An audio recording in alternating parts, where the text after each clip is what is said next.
요새 기미 연고 하나면 이 기미 지울 수 있다고 광고 많이들 하잖아요. 근데 알고 보니 기미 연고 쓰고 나서 이 기미가 더 진해졌다는 거죠. 자, 우리가 기미가 심할 때 이 절대로 쓰지 말아야 될 성분이 무엇이 있냐면,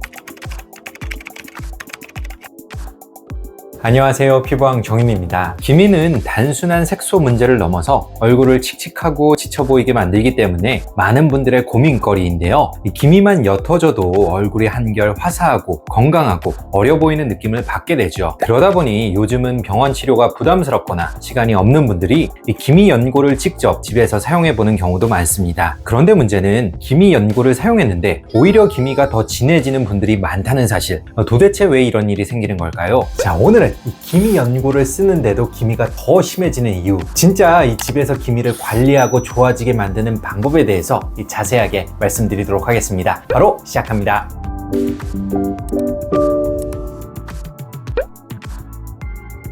기미 연고를 발라도 기미가 더 진해진다고요? 자, 여기에는 여러 가지 원인이 있겠지만 무엇보다 기미 원인에 대한 노출이 지속적으로 이루어지고 있지는 않은지 먼저 의심해 봐야 합니다. 자, 원인을 그대로 둔 채 연고만 바른다고 해서 이 기미가 좋아지기는 어렵겠죠. 자, 마치 밑 빠진 독에 물 붓는 느낌이 될 수 있는데요. 그래서 저는 기미 연고를 사용하기 전에 이 기미를 유발하거나 악화시킬 수 있는 이 환경과 요소들을 꼭 잘 컨트롤해야 한다고 말씀을 드립니다. 가장 기본이지만 가장 중요한 기미 원인으로는 자외선을 꼽을 수 있습니다. 자외선을 받으면 피부 속 멜라닌 세포가 자극돼 색소를 만드는데요. 특히 기미가 있는 부위는 이 반응이 더 과도하게 일어나죠. 눈이 오거나 비가 오거나 흐린 날에도 자외선은 피부에 도달하며 실내에 있어도 일부 자외선은 유리창을 뚫고 들어오기 때문에 절대로 방심하면 안 되는데요. 계절이나 날씨에 관계없이 매일 선크림을 발라야 하는 것은 기본이고, 필요하다면 모자, 마스크, 양산 등을 추가적으로 활용하는 것도 좋습니다. 선크림의 유효 시간은 그리 길지 않기 때문에 하루에 한 번 바르는 것만으로는 부족할 수 있는데요. 자, 원칙은 3시간 간격으로 더 바르는 것이지만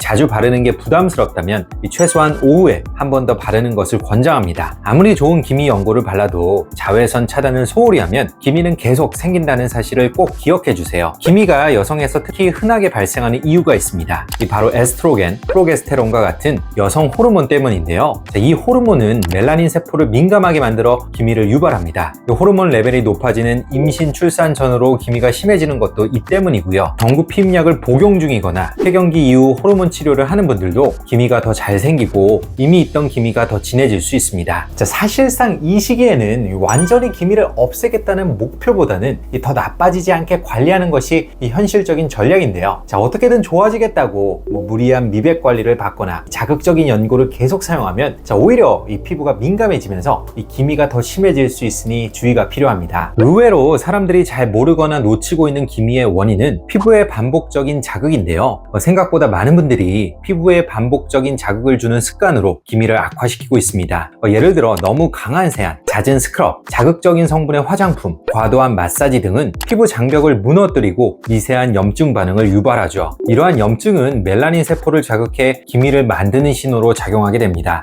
보통 이 상태에서 기미 연고를 바르면 따가움, 붉어짐, 화끈거리는 증상이 더 쉽게 발생하는데요. 자, 이걸 기미가 좋아지는 반응으로 착각하고 계속 바르게 되면 오히려 더 기미가 악화될 수 있겠죠. 자, 이럴 때는 무조건 연고 사용을 중단하고 진정과 보습 중심의 저자극 관리로 피부 장벽을 먼저 회복하는 것이 우선입니다. 드물지만 어떤 약물은 기미를 유발하거나 악화시킬 수 있는데요. 자, 앞서 말씀드린 야즈, 야스민, 머시론 등의 경구 피임약, 그리고 폐경기 호르몬 치료제 외에도 피부의 광과민성을 높이는 약물들은 위험합니다. 광과민성 약물로는 페니토인, 칼바마제핀, 발프로산과 같은 항경련제, 미노사이클린과 같은 항생제, 하이드로클로로사이아자이드와 같은 고혈압약, 그 외 항우울제, 항정신병 약물 등이 대표적이죠. 피부의 광과민성이 증가하게 되면 같은 양의 자외선을 받아도 피부에 쉽게 염증이 생기고 기미가 유발되기 쉽습니다. 자, 만약 최근 갑자기 기미가 심해진 느낌을 받는다면 새로 복용을 시작한 약이 있는지 꼭 확인해 보시고요. 자, 그러한 경우 해당 약을 변경하거나 혹은 변경이 어렵다면 이 자외선을 차단하는 전략을 더욱 철저히 해야만 이 기본적인 기미 관리가 가능합니다. 자, 이렇듯 이 기미 연고를 발라도 기미를 유발하는 환경이 계속 유지된다면 이 기미가 더 심해질 수 있습니다. 자, 연고는 어디까지나 도구일 뿐 반드시 기미의 원인을 찾고 교정하는 것에서부터 시작을 해야 하고요. 자, 원인을 올바르게 차단한 후에야 이 기미 연고가 비로소 제대로 된 효과를 낼 수 있다는 사실을 꼭 기억해 주세요.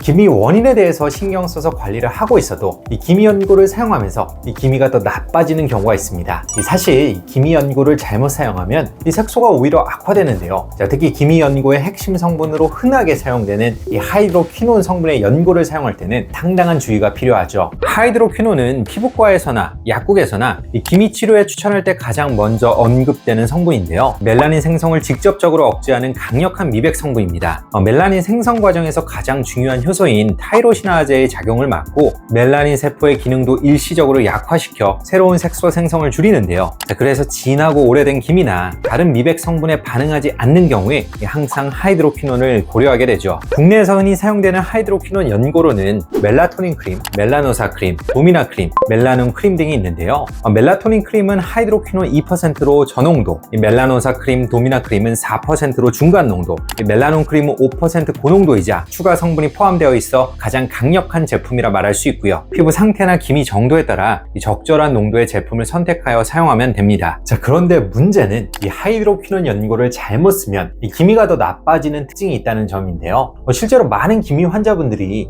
사용하고 나서 오히려 기미가 진해졌다고 후회하거나 또 시작하고 얼마 지나지 않아 사용을 포기하곤 합니다. 자, 하이드로퀴논은 이 효과가 강한 만큼 이 피부에 부담이 굉장히 큰 성분이고요. 자, 이를 올바르게 이해하지 않으면 기미를 없애려다 오히려 기미가 심해지는 결과를 얻게 될 수 있다는 것이죠. 쉽게 말해 하이드로퀴논이 피부에 자극을 주면 이는 미세 염증으로 이어지고 다시 멜라닌 색소 증가로 연결되는 이 악순환의 고리에 빠지게 되는데요.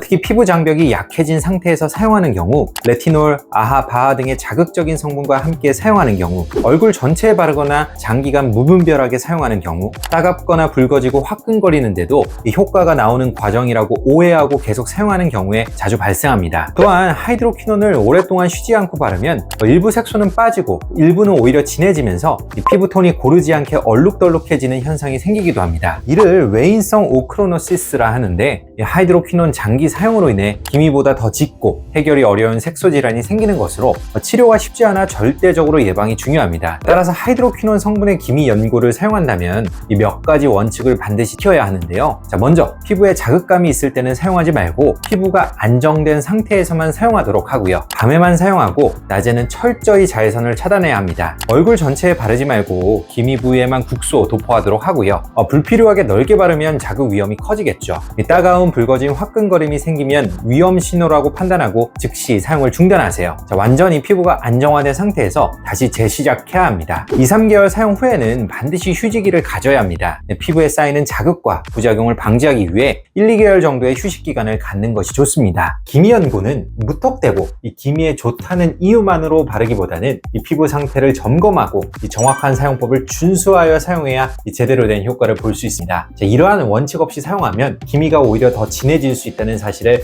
꼭 기억해 주세요.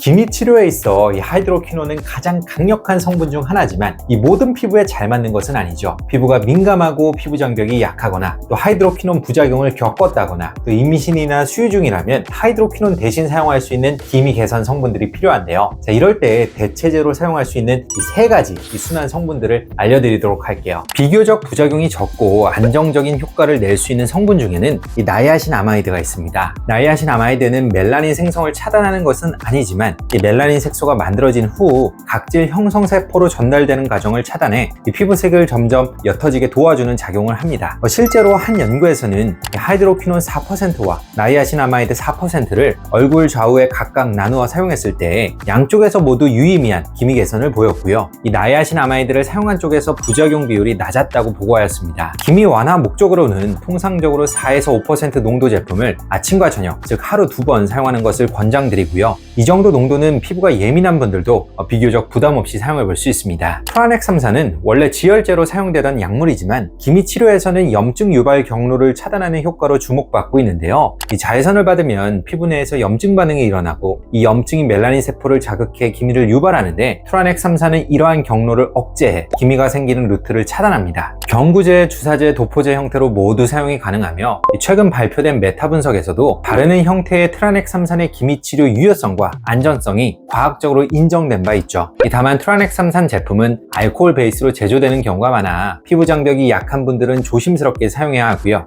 처음에는 밤에만 소량 사용하고 문제가 없으면 점차 아침 저녁으로 횟수를 늘려가는 것이 좋습니다. 비타민 C는 강력한 항산화제이자 타이로시나제 효소를 억제해 멜라닌 생성을 줄이는 데 도움을 주는데요. 또한 이미 생성된 멜라닌이 더 산화되어 짙어지는 걸 막는 작용도 있고 색소가 오래 머물지 않도록 도와주는 기능이 있습니다. 이 효능 자체는 순수 비타민 C인 아스코빅 액시드가 가장 높지만 이 산성이 강해서 민감한 피부에는 자극적일 수 있는데요. 그래서 처음 사용하는 분들에게는 더 순한 유도체 형태인 MAP를 주로 추천드리고요. 실제로 MAP 5%를 사용한 연구에서 멜라닌 지표가 유의하게 감소한 결과가 보고되기도 하였죠. 이 세 가지 성분은 상대적으로 안전하고 순하게 이 기미 관리에 사용해 볼 수가 있어 평소 피부가 민감하고 기미 연고에 대한 불안감이 있다면 이러한 성분들을 먼저 시도해 보시는 것이 좋은데요. 하지만 피부 장벽이 심하게 손상된 상태라면 이 어떤 성분이든 자극이 될 수 있습니다. 아하 바와 같은 각질 제거제나 레티노이드와 병용하거나 이미 따가움이나 붉어짐이 있는 상태에서 무리하게 사용하거나 얼굴 전체에 매일 과량 사용하게 되면